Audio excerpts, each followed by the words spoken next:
La saison des pluies s'installe progressivement à Conakry. Comme chaque année, les risques d'inondation, d'insalubrité et de maladies augmentent dans plusieurs quartiers de la capitale. Face à cette situation, le ministère en charge de l'assainissement, accompagné de ses équipes techniques et des citoyens, a procédé aux avancements d'une vaste opération d'assainissement dans plusieurs communes de la ville.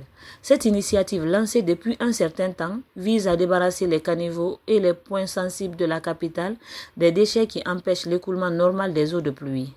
Une opération qui va couvrir pratiquement toutes les communes de Conakry et au-delà, les villes de l'intérieur du pays, parce que, comme vous savez, tous les ans, notre pays est malheureusement confronté à des cas de meurtre dus à l'inondation, dus aux dégâts des eaux.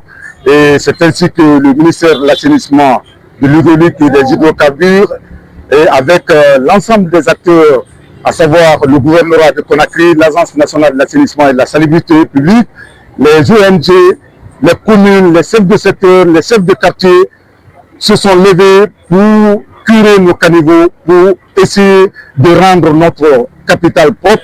Et cette opération, ça va se poursuivre jusqu'à fin juin. Et d'autres villes aussi vont se joindre pratiquement à cette activité pour faire autant, surtout les villes de l'intérieur du pays, pour rendre notre pays propre, où il fait bon vivre, parce que c'est une question de dignité humaine, c'est une question de santé publique et c'est une question d'attractivité touristique de notre pays. Pour le ministre de l'Assainissement, de l'Hydraulique et des Hydrocarbures, cette opération consiste aussi à changer les comportements d'incivisme de certains citoyens.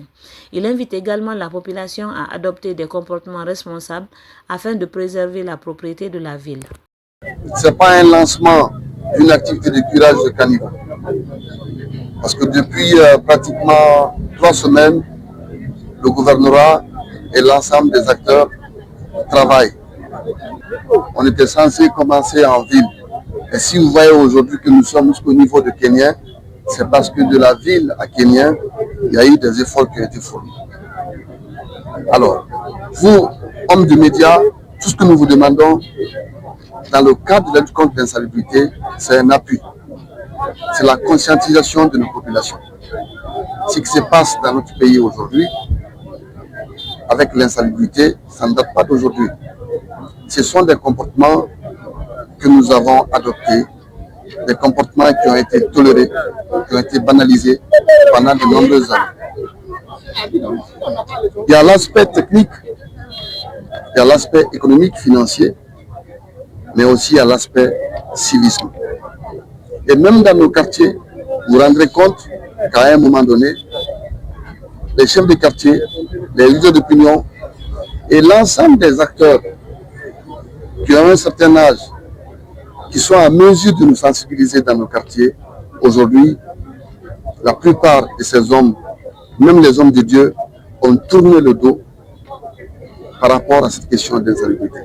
Le Prince et l'autoroute de Kaloum jusqu'au niveau du kilomètre 36, à Koya et à Dubreka. Et ensuite, les mêmes opérations vont être lancées dans l'ensemble des capitales régionales et les gouverneurs vont aussi répliquer, instruire les préfets pour que dans chacune de nos préfectures, les week-ends, les populations se mobilisent pour des journées d'assainissement. Pour terminer, cette opération d'assainissement apparaît comme une réponse urgente face aux défis de l'insalubrité et des inondations dans la capitale guinéenne. Pour cela, les autorités espèrent désormais une forte implication citoyenne afin de maintenir la ville propre durant toute cette période hivernale.